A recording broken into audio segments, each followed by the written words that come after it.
Sí, hermanos, en esta preciosa noche es una bendición saludarlos y compartir una vez más la bendita palabra de Dios con cada uno de ustedes. Y estamos en el capítulo 13 de Éxodo y hoy pues vamos a ampliar un poquito más. Vamos a leer los versículos 12 en adelante para poder atesorar un poco más la bendita palabra de Dios.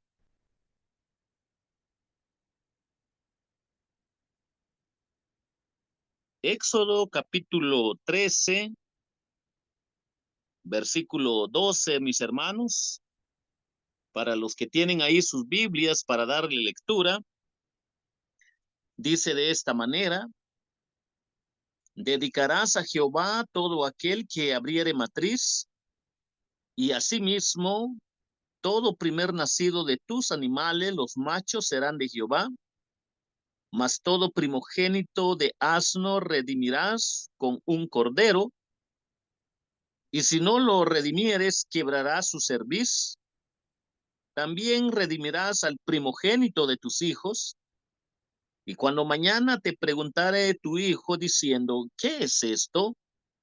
Le dirás, Jehová nos sacó con mano fuerte de Egipto, de casa de servidumbre. Y endureciéndose Faraón para no dejarnos ir, Jehová hizo morir en la tierra de Egipto a todo primogénito, desde el primogénito humano hasta el primogénito de la bestia.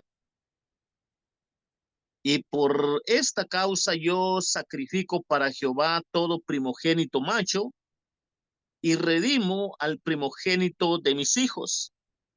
Te será pues como una señal sobre tu mano y por un memorial delante de tus ojos, por cuanto Jehová nos sacó de Egipto con mano fuerte. Y luego que Faraón dejó ir al pueblo,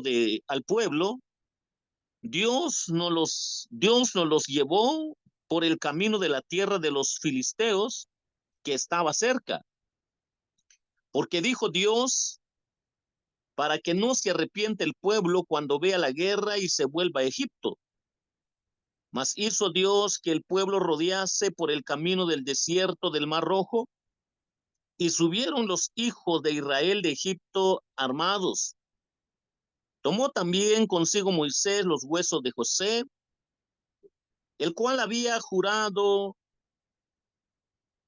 el cual había juramentado a los hijos de Israel diciendo, Dios ciertamente os visitará y haréis subir mis huesos de aquí con vosotros.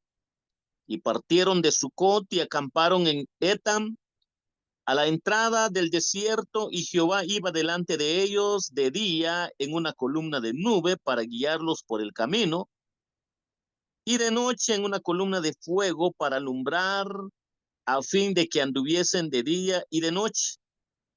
Nunca se apartó de delante del pueblo la columna de nube de día, ni de noche la columna de fuego.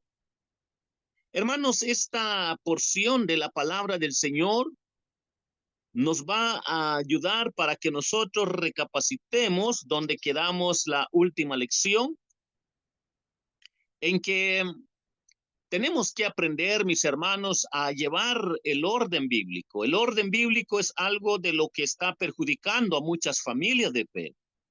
El orden bíblico es lo que les cuesta a muchos ordenar en sus corazones y pensamientos, y les trae mucha frustración porque se equivocan muchas veces como hombres de fe. ¿Y cuál es el orden bíblico que estoy mencionando? Es que los que tienen la responsabilidad de enseñar, de guiar a sus hijos, son los padres de familia.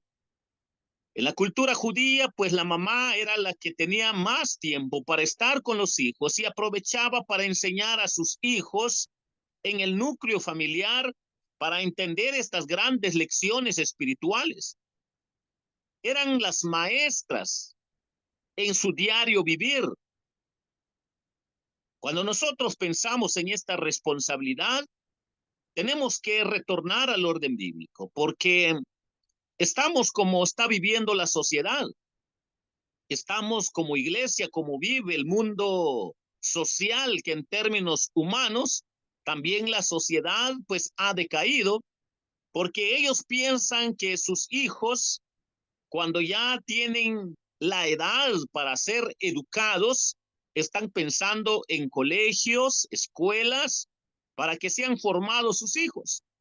Y muchos padres de familia en el ámbito social creen de que son los colegios, son las escuelas públicas o colegios privados los que van a educar a sus hijos.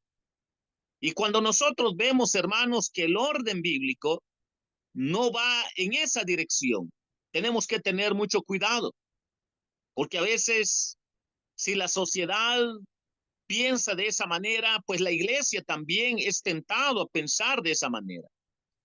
A veces pensamos de que el que va a guiar a nuestro hijo, a nuestra hija, a nuestro nieto o bisnieto, pues tiene que ser el maestro de la escuela dominical, tiene que ser algún líder de la iglesia, tiene que ser el pastor, y nos olvidamos del orden bíblico. El orden bíblico es para que nosotros tomemos responsabilidad como padres. El orden bíblico es para que papá y mamá aprendan a meditar en la escritura, sean ejemplos para atesorar las grandes verdades espirituales de las escrituras, para que papá y mamá tengan autoridad sobre los hijos, para que papá y mamá pues puedan guiar de una mejor forma a sus hijos. Deben de ser ejemplo los padres para que pueda ser de bendición para la vida familiar de los hijos. Cuando nosotros pensamos que son maestros de ministerios o de escuela dominical o los diáconos o el pastor, que tiene que ser en primera línea para educar a los hijos, nos equivocamos. Tenemos que retornar al orden bíblico, recordar que el primer maestro, el primer pastor, el primer líder que tiene que formar a su hijo desde pequeño es papá y es mamá. Cuando regresemos a este orden bíblico, entonces vamos a entender lo que glorifica a Dios en el orden en cuanto a cómo Dios diseñó a la familia, para que podamos nosotros entender que el primer pastor es papá, para que nosotros podamos ver lo que es el liderazgo de enseñanza que debe de tener una madre para poder compartir en la vida de sus hijos.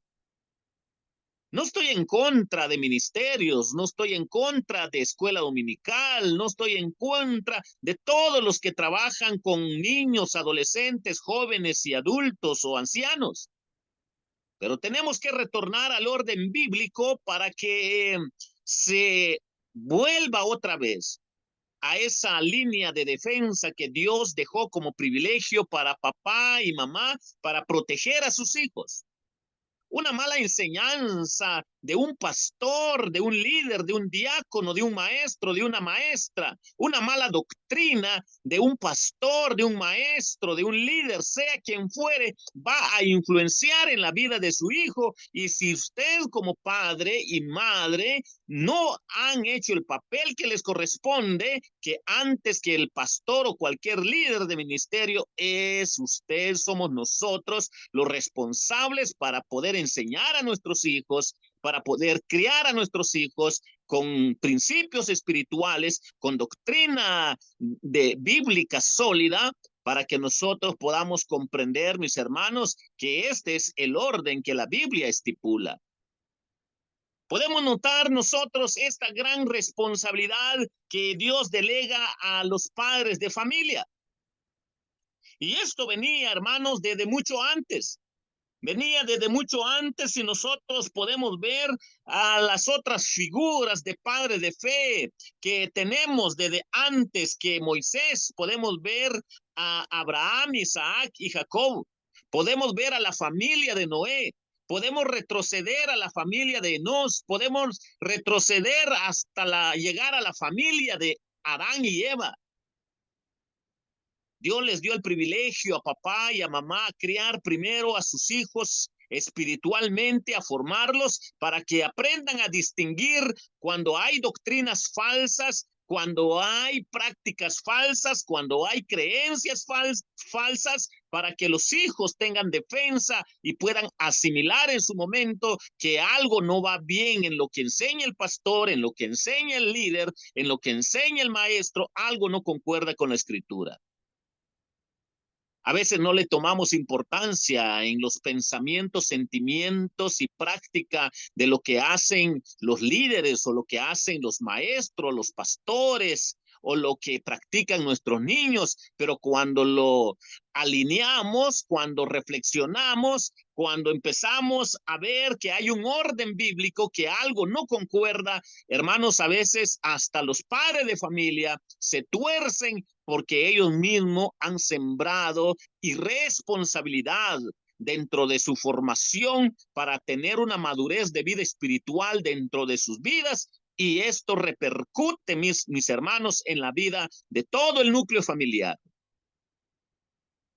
Podemos nosotros aprender, mis hermanos, que tristemente hasta en el concepto de oración, pues están mal enseñados los padres de familia, porque a muchos les gusta orar y les gusta pedir, y les gusta pedir bendición, que Dios los bendiga, y que tanta cosa tan egoísta que hay en el corazón del hombre, porque viene la palabra de Dios y lo alinea y saca a luz que lo que hay en su corazón es ambición por las cosas temporales, y Dios le empieza a alumbrar en el corazón y en su mente que las cosas van mal en el núcleo familiar, empezando desde con papá. ¿Y cómo podemos darnos cuenta? ¿Cómo papá se puede dar cuenta y mamá se puede dar cuenta? Porque ya no asimilan qué es doctrina y qué no es doctrina. Ya no asimilan qué principios hay bíblicos a la luz de cierta doctrina. Ya no se dan cuenta de lo que en realidad es lo eterno y lo que es lo temporal. Muchas cosas sacan a luz porque no entienden los atributos de Dios, porque papá y mamá se han descuidado en meditar en la escritura, y lo más que pueden hacer, si lo hacen, porque cuando se enferma o hay crisis económica o hay ciertos problemitas, todo mundo quiere orar, pero muchos le han dado la espalda a la palabra de Dios. Y la palabra de Dios nos lleva a esta reflexión de orden para volver al orden bíblico. Porque si lo predicaran los pastores, las iglesias, si todo mundo enseñara el principio de orden bíblico, que no se le puede quitar el privilegio a papá y a mamá para educar espiritualmente a sus hijos, entonces papá se va a dar cuenta lo que significa lo que dice la Biblia: instruye al niño en su camino para que cuando sea viejo no se aparte de él. Hermanos, esta instrucción paternal glorifica a Dios. Esta instrucción paternal nos ayuda a mantener el orden bíblico, a no evadir responsabilidad. Esta instrucción nos ayuda para que nosotros podamos darnos cuenta cómo está nuestro nivel de vida espiritual, porque lastimosamente, mis hermanos, muchos califican la vida espiritual por la salud si no están enfermos, y eso es una equivocación. Otros califican la vida espiritual si están bendecidos materialmente, que usan eso para calificar su vida espiritual, y también eso es otra forma de estarlo haciendo de manera equivocada. Hay muchas formas egoístas de estar calificando la vida espiritual que solo saca a luz nuestra poca comprensión de la escritura. Y entonces alguien se preguntará: pastor, ¿y cuál es el orden bíblico? El orden bíblico es cuánto adora al Señor, cuánto le sirve al Señor, cuánto se parece a Jesús, cuánto ama la palabra de Dios, cuánto se da cuenta que el Espíritu Santo está obrando en la vida de papá, de mamá, de los hijos, y darse cuenta que la obra del Espíritu Santo siempre es encaminarlos a toda verdad, que es la verdad de la palabra de Dios, que se parezcan más a Cristo, que la santidad abunde en ellos, que la santidad glorifique el nombre de nuestro Señor, porque los atributos de Dios son perfectos. Los atributos de Dios no son mezquinos, sino van para que su nombre sea glorificado. Cuando nosotros pensamos en lo que la Escritura enseña, nos damos cuenta que mucha mala comprensión de papá y de mamá y de hijos es porque se han olvidado de las sagradas escrituras, no hay principios bíblicos, no hay solidez doctrinal, confunden una cosa con otra y eso ha traído a la quiebra a muchas congregaciones, pero también a muchas familias porque perdieron el orden de prioridad que Dios ha delegado a papá y a mamá para que ellos como ejemplo, para tener autoridad espiritual, lo vivan, lo obedezcan, para poder compartir algo a su hermoso niño o a su hermosa niña.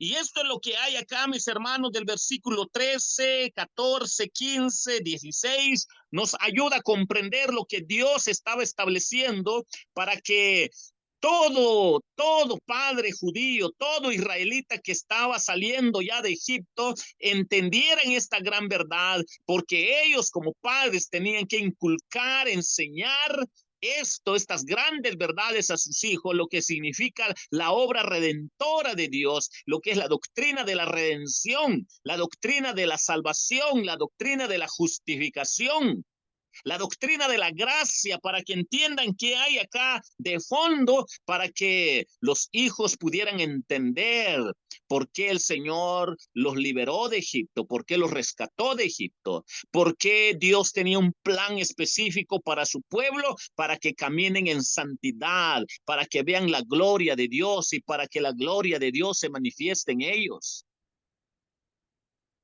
Hermanos, por esta razón, es que el versículo 16 dice, y te será pues como una señal sobre tu mano y por un memorial delante de tus ojos, para que entendamos lo que dice el texto, por cuanto Jehová nos sacó de Egipto con mano fuerte. Lo que está diciendo acá la palabra de Dios es que no es la sabiduría de tu papá y de tu mamá, no es la sabiduría de tu familia, no es el poder de tu papá y de tu mamá, no es el poder de tu familia, no es la ciencia de papá y mamá y de tu familia, no, es el poder de Dios, es la ciencia de Dios, es la sabiduría de Dios, es la gracia de Dios, para que entendamos que toda gloria sea para el Señor y nada para nosotros. Y entonces, el orden que acá nos ayuda a ver y a comprender y a escudriñar en las escrituras es que volvamos al orden bíblico. Vuelvo a decir, no estoy en contra ni del pastor, ni de los diáconos, ni de los líderes o de los ministerios. No, no, no, mi hermano. Cada quien hace su trabajito una vez por semana o 2 veces, pero eso es solo un complemento, hermano, de lo que papá y mamá tienen que hacer en su diario vivir.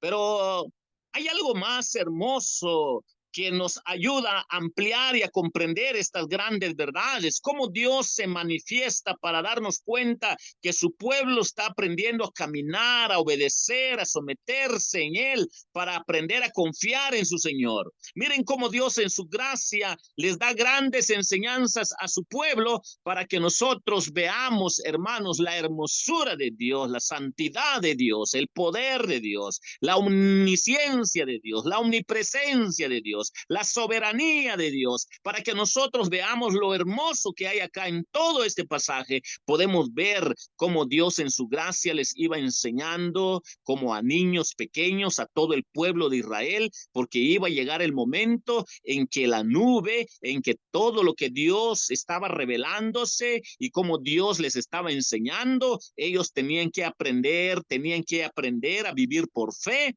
para confiar en la palabra de Dios, pero dice la palabra de Dios que Dios les estaba enseñando a ellos como niños saliendo de Egipto para aprender a caminar con Dios. Y quiero que notemos la otra fracción de la palabra de Dios para que entendamos lo que hay acá de fondo. No vamos a terminar todo el capítulo 13 hoy porque es mucho todavía que hay de fondo, pero tocando por lo menos un versículo que es el 17 para hacer la relación en lo que Dios quiere enseñarnos para esta preciosa hora, mis hermanos. Quiero que noten que si lo que estamos aprendiendo, que Dios delega responsabilidad a papá y a mamá, en primer lugar, veamos lo que dice el 17. Y luego que Faraón dejó ir al pueblo, Dios los llevó por el camino de la tierra de los filisteos, que estaba cerca, porque dijo Dios, para que no se arrepienta el pueblo cuando vea la guerra y se vuelva a Egipto. Mas hizo Dios que el pueblo rodease por el camino del desierto del Mar Rojo, y subieron los hijos de Israel de Egipto armados.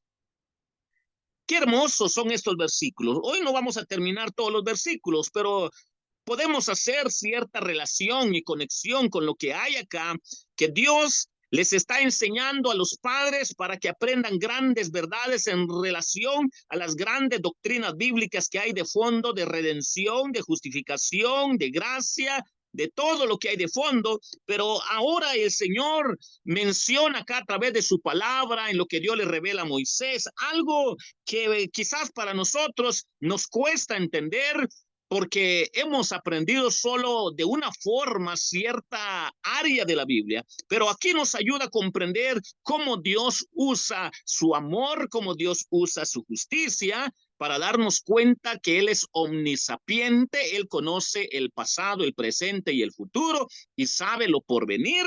Prepara a su pueblo de antemano, prepara a los padres de familia, prepara a los jóvenes, prepara a los adolescentes, a los ancianos y niños, para que vayan madurando más. Y ahora entra en escena una palabra que a muchos no les gusta, porque han entendido mal lo que acá hay de fondo. Y hay una palabrita que acá dice: y luego que Faraón dejó ir al pueblo, Dios no los llevó por el camino de la tierra de los filisteos, que estaba cerquita, porque dijo Dios, para que no se arrepienta el pueblo cuando vea la guerra y se vuelve a Egipto. Miren, hermanos, ahorita hay una guerra entre judíos y otras naciones, Siria, Irán, y podemos ver la guerra que hay. Otra guerra que hay también por allá en el Viejo Oriente, podemos nosotros ver que se han desatado unas guerras, Rusia contra esta nación contra Rusia, y podemos ver lo que está sucediendo. La pregunta es, hermanos, para que nosotros aprendamos. Si Dios existe, ¿por qué existen las guerras? ¿Por qué Dios estaba preparando a su pueblo para las guerras que venían? Cosa que ni en la mente de ellos pasaba cuando Dios los estaba sacando de Egipto. Para ellos era nada más ir a vivir en la tierra prometida y todo bonito. Muchas veces somos tentados a pensar de esa manera, como piensan los adolescentes, los jóvenes, y se casaron y fueron felices. No va a haber problema. Pensamos muchas veces de esa manera como cristianos, leyendo ciertos textos bíblicos que no tienen una idea completa en su integridad. Pero al leer todo el Antiguo y el Nuevo Testamento, nos damos cuenta que Dios desde el inicio, desde Adán y desde Eva, desde que Dios demostró su misericordia, su gracia, su amor, su compasión por Adán y por Eva, al criarlos como corona de la creación, también Dios revela su naturaleza de juicio cuando pecó Adán y Eva y los expulsa del huerto de Edén. Ya venía un conflicto ahora entre los hijos de Adán y de Eva, entre Caín y Abel, y después nos damos cuenta que este conflicto se vuelve mayor entre los hijos de Dios y los hijos de los hombres. Vemos que la maldad se multiplica, vemos que Dios levanta un ministerio en la vida de Noé por 120 años, y Dios usa a Noé para que predique 120 años, pero la maldad era mucho. Eso es lo que dice la escritura hasta llegar con Noé. Ahora, la razón del por qué acá empieza la palabra guerra, guerra y guerra es para que nosotros entendamos, hermanos, que cuando Dios libera a su pueblo, cuando Dios redime a su pueblo, cuando Dios rescata a su pueblo, cuando Dios salva a su pueblo, hermanos, lo que viene en camino es la palabra que conocemos como guerra. En este caso, en el contexto del pueblo judío, que Dios estaba glorificando en ellos, la palabra de Dios nos revela en diferente contexto que los pueblos, las aldeas, empezaron a odiar al pueblo de Dios porque no eran politeístas, porque no hacían negocios ilícitos, porque no eran corruptos, porque no eran idólatras, porque no eran inmorales, porque no eran codiciosos, porque Dios les prohibía la fornicación, el adulterio.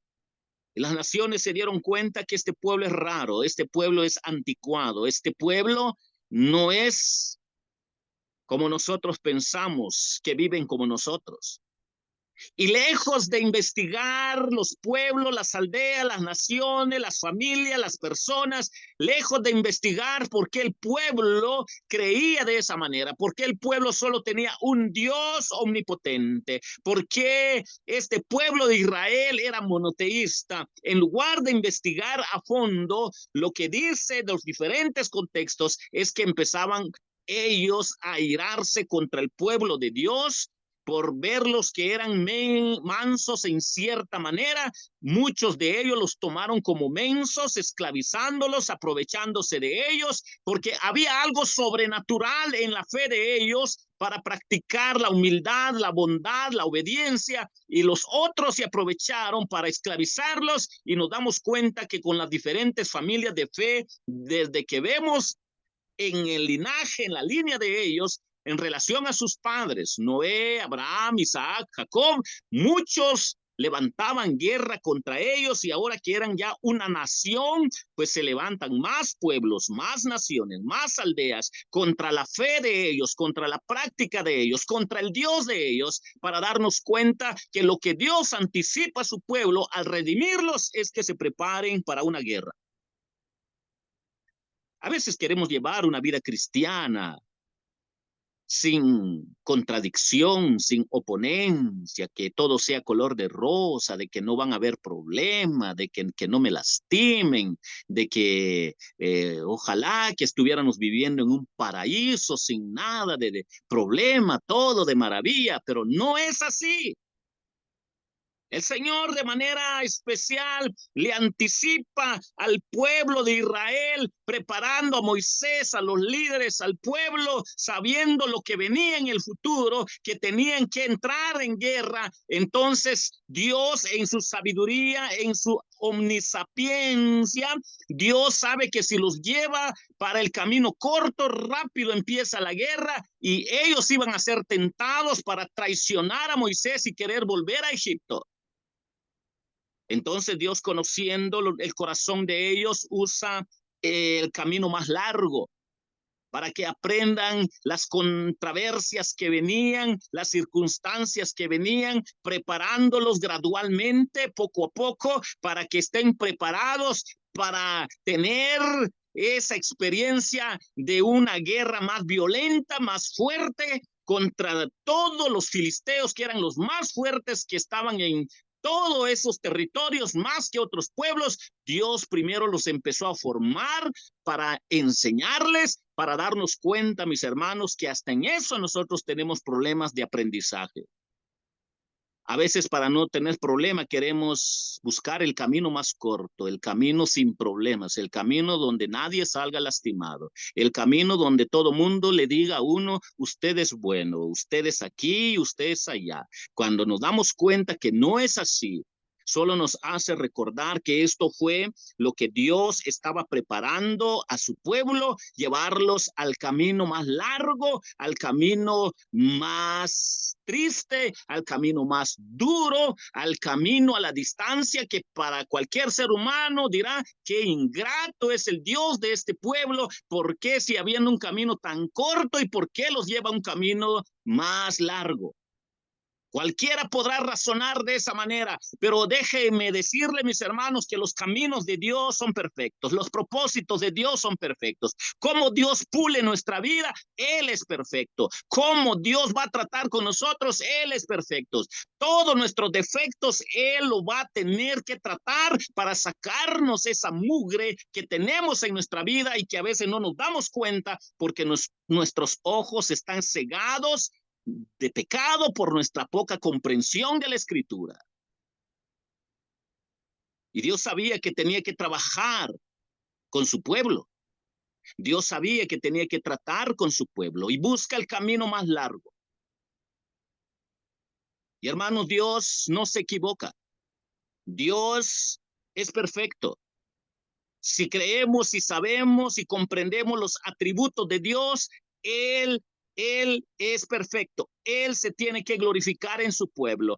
Él nos va a enseñar cómo quebrantarnos, cómo humillarnos, cómo depender más de Dios, porque necesitamos de su palabra, porque entre menos comprendamos las doctrinas bíblicas, los principios bíblicos que se hacen a la luz de una doctrina, somos más tentados a pecar, a pensar de manera natural o a pensar de la escritura de manera equivocada. Dios, sabiendo que somos así, por eso es que nos da lecciones en nuestro peregrinaje, en un camino largo que pareciera ser muy largo y sin salida y sin que termine, pero el plan de Dios es para que lleguemos al último combate más fuerte, a la última victoria más fuerte contra el enemigo más fuerte, para que entendamos que Dios se va a glorificar en nosotros, sea como sea, si somos hombres de fe.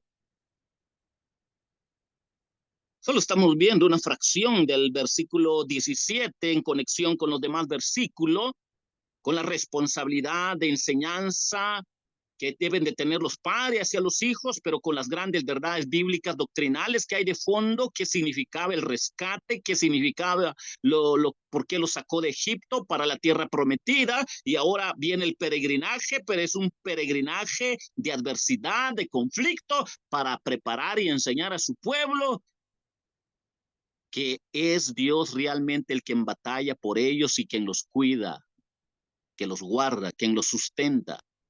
No es su sabiduría de ellos, no es su poder, para enseñarles a ellos que Él es soberano en todo lo que viene por delante. Él va a mover cielo, tierra y mar para darles enseñanzas, para que salga a luz también los auténticos hijos de fe y los falsos, que solo quieren cosas bonitas sin problemas, que cuando el Señor saque a luz que es un falso hombre de fe, un falso cristiano, se va a dar cuenta el hombre que algo no entendió de la escritura y va a traicionar a su Señor. Se va a ir contra la palabra de Dios, se va a ir contra la iglesia de Dios. ¿Por qué? Porque nunca fue cristiano y tal como lo empieza a enseñar y a revelar la escritura, ahora empiezan los problemas en el peregrinaje, en este camino largo, sabiendo Dios el corazón del hombre que tiende a pecar, que tiende a fallar, a traicionar. Por eso los lleva por el camino más largo. Pero los caminos del Señor son perfectos, aunque para nosotros nos parezca largo. Pero Dios siempre tiene el propósito, siempre tiene el propósito de probar nuestra fe, de educarnos, de crecer espiritualmente, de que Él se glorifique en nosotros. Mientras que Satanás tiene el propósito de tentarnos para fallarle a Dios. Dios no. Dios es para que nuestra fe sea más sólida, para su gloria y su honra en este peregrinaje largo, pero aprendemos mucho de lo que hay en cada sección de la escritura para comprender qué es doctrina, qué no es doctrina, responsabilidad paternal, para entender que la vida no es color de rosa en su debido momento, va a dar problema a la esposa, va a dar problema el esposo, va a dar problema el hijo, va a dar problema el nieto, el hermano en la fe, el pastor o el diácono, cuando se descuide de lo que es su relación correcta con Dios a través de la meditación seria de la palabra y de la oración. Déjenme decirle, hermanos, que el mal lo puede usar en términos de segundo a cualquiera quien sea. Por eso siempre tenemos que aprender a confiar en Dios y no en ningún hombre. Porque ni aun siendo cristianos, tenemos que cuidarnos en que sea Dios el que esté obrando en nosotros, en nuestros pensamientos, sentimientos, acciones, para que toda gloria y toda honra sea para el Señor en este peregrinaje, en este camino largo. Mis hermanos, que el Señor les bendiga. La otra semana vamos a aprender un poco más. Dios les bendiga.